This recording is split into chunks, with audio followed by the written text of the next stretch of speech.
यहां समझ लीजिए पद का नाम जो होगा और कुल पदों की संख्या। चौकीदार, इसमें 26,000 पद अभी खाली हैं जो आए हैं, पूरे रोस्टर मंगवाया गया है हर जिला से, चूंकि हर जिला वाइज बहाली निकलेगी। पूरे जिला का मिला के 26,000 पद हैं। दफादार के 1900 पद हैं और वरिष्ठ दफादार 1,000 पद हैं।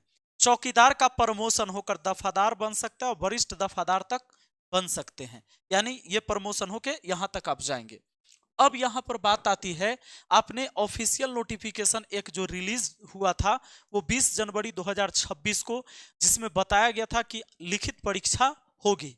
अब उसके आधार पर हम सारी चीजें बताएंगे। एप्लीकेशन स्टार्ट डेट जो है 30 अप्रैल 2026 से अनुमानित है कि 30 अप्रैल से हो सकता है अप्रैल के शुरू में हो जाए, ये अप्रैल से हो सकता है। आवेदक 10th पास होना चाहिए।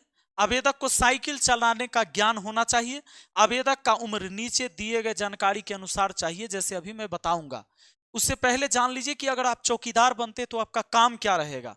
गांव में शांति बनाए रखना, थाने में रिपोर्ट करना, गांव में किसी भी घटना की जानकारी थाना में देना, पंचायत और जनता के बीच तालमेल बनाए रखना। चौकीदार का आप काम जानते ही हैं, यही होता ही है। यहां पर देखिए क्या होगा, आपका रिटन एग्जाम होगा, फिजिकल टेस्ट होगा, मेडिकल होगा, डॉक्यूमेंट वेरिफिकेशन होगा। ऐसा नहीं कि आप मैट्रिक पास नहीं है कहीं से फर्जी सर्टिफिकेट लगा दिए। चयनित उम्मीदवार को चयन करने के लिए सभी जरूरी दस्तावेज का सत्यापन किया जाएगा, यानी डॉक्यूमेंट्स आपका बढ़िया से चेक किया जाएगा। अब आप समझ लीजिए रिटन एग्जाम होने वाला है, तो ये रिटन में क्या है, रिटन में वही आपका मैथ्स, सामान्य गणित, इसमें एडवांस मैथ आपको नहीं आएगा, मैथ्स है, उसके बाद रीजनिंग है, रीजनिंग है, उसके बाद जीके एंड जीएस है। कितने कितने प्रश्न पूछे जाएंगे आपको, 25 अंक, इससे 25 अंक और इससे 25 अंक, टोटल जो हो गया आपका 75 अंक। कितना हो गया, 75 अंक। और 1.5 घंटा समय दिया जाएगा।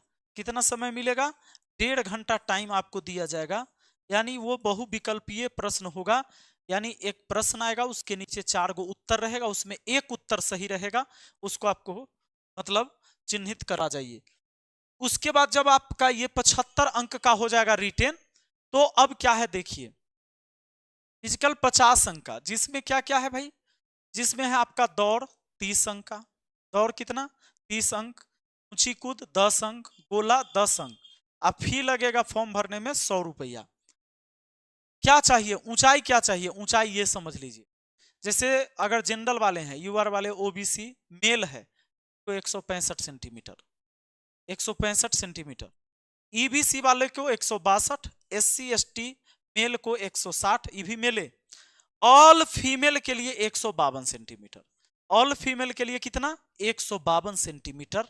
यही आपका फिजिकल में होने वाला है साथियों। अब जितना ज्यादा से ज्यादा नंबर लाइए आप, इसकी डिटेल वीडियो भी हम एक और बनाएंगे कि कितना कूदिएगा, कितना हाई जंप, कितना लॉन्ग जंप करिएगा तब बाहर हो जाइएगा, और कितना में कितना नंबर मिलेगा, पूरा 30 में 30 लाना है या 20 नंबर कितना पर मिलेगा, ये पर हम एक डिटेल वीडियो अलग से